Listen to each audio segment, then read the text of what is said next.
In the previous video बेटा हमने ये देखा कि स्यू जो है अपनी मम्मी पापा के पास आई, अपने पेरेंट्स के पास आई, एक कार्ड बना करके लाई और उसने बताया कि मैं आप लोगों से बहुत प्यार करती हूँ और दिस कार्ड इज़ टू से थैंक यू टू बोथ, कि आप दोनों को धन्यवाद करने के लिए है और हम एक अच्छी चीज़ की उम्मीद करते हैं। उसके बाद क्या हुआ, I checked and rechecked my calculations, we had lost our main compass.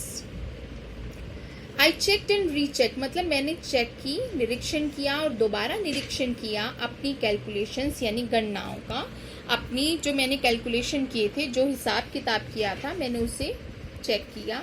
We had lost our main compass, हमारी जो मेन कंपस बेटा क्या होती है, एक नीडल होती है, कंपस नीडल, जिससे हम समुद्री यात्रा के दौरान दिशा के बारे में पता लगाते हैं। तो वो उनकी मेन कंपस जो है वो गुम हो गई थी and I was using a spare which had not been corrected for magnetic variation.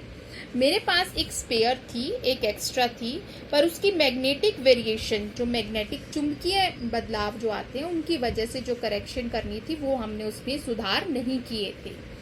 I made an alliance for this and another estimate of influence of westerly currents which flow through this part of the Indian Ocean.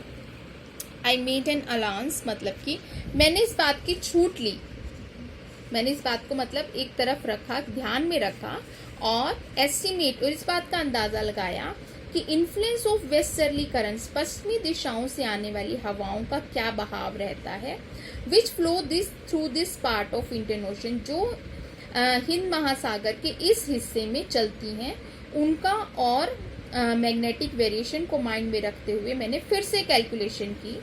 About 2 PM I went on deck and asked Larry to steer a course of 185 degrees. मैं लगभग 2 बजे deck पर गया और Larry से कहा कि steering को लगभग 185 डिग्री पर घुमा दे।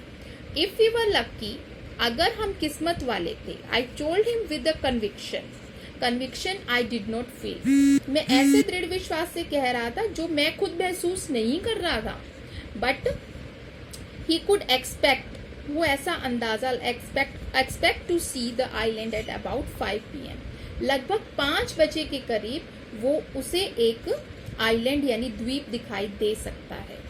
Then with a heavy heart I went below, और फिर एक भारी दिल के साथ मैं नीचे गया।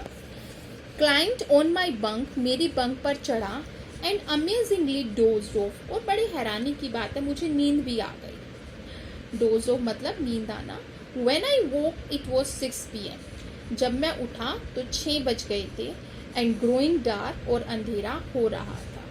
आई knew we must have miss the island, मुझे पता था कि हमने आइलैंड ज़रूर मिस कर दिया होगा। And with the sail we had left, और जो पाल हमारे पास बची थी, we couldn't hope to beat back into westerly winds, और हम इसकी उम्मीद नहीं कर सकते थे कि हम वापस उनसे लड़ते हुए पीछे जाएं। एट दैट मोमेंट, उस पल, a tousled head appeared by my bunk. Tousled head मतलब कि बिखरे हुए बालों वाला सर मेरे बंक पर अपीयर हुआ, प्रकट हुआ। Can I have a hug, Jonathan asked, Sue was right behind him. क्या मैं आपको एक हग ले सकता हूँ, मतलब कि आपके गले लग सकता हूँ, जॉनथन ने पूछा, और स्यू जो थी बिल्कुल उसके पीछे थी। Why am I getting hug now? I asked. मैंने पूछा, अब मुझे गले क्यों लगाया जा रहा है? Because you are the best daddy in the whole world and the best captain, my son replied.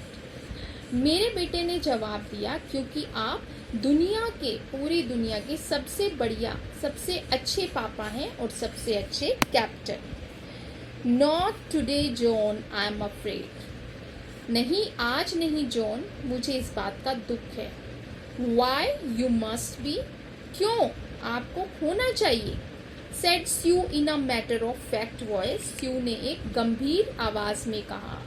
You found the island. आपने आइलैंड खोज लिया। What? I shouted. मैं चिल्लाया, क्या? It's out there in front of us, they chorused.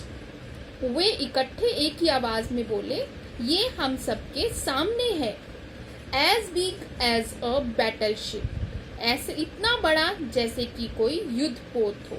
तो बेटा in this video we will be reading up to here. I am continuing the reading in the next.